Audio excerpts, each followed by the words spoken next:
పేట మండల కేంద్రం మరియు గ్రామాల్లో బతుకమ్మ వేడుకలు ఘనంగా జరిపారు.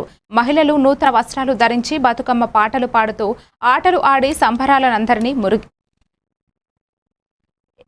ఎంగిలి పూలతో బతుకమ్మను అలంకరించిన గౌరీదేవిగా పూజించారు. తెలంగాణ సాంప్రదాయానికి అద్దం పడే విధంగా జరిగే ఉత్సవాలు 9 రోజుల పాటు కొనసాగుతాయి. మొదటి రోజు వర్షం కారణంగా ఆటలపై అంచనాలు కొంత ప్రభావం చూపించాయి.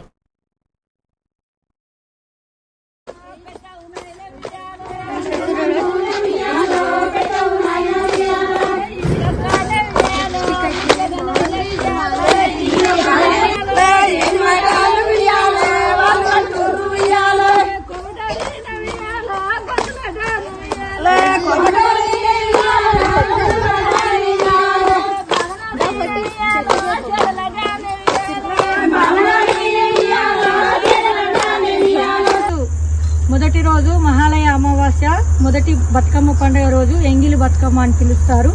ఆడబిడ్డల ఆత్మగౌరవానికి ప్రతీక ఈ బతుకమ్మ పండుగ. వేరే వేరే దేశాలలో పూలతో దేవుణ్ణి పూజిస్తే మరి మన తెలంగాణ సంస్కృతి మనం పూలనే మనం పూజిస్తున్నాము. మరి అదే బతుకమ్మ పండుగ స్పెషల్.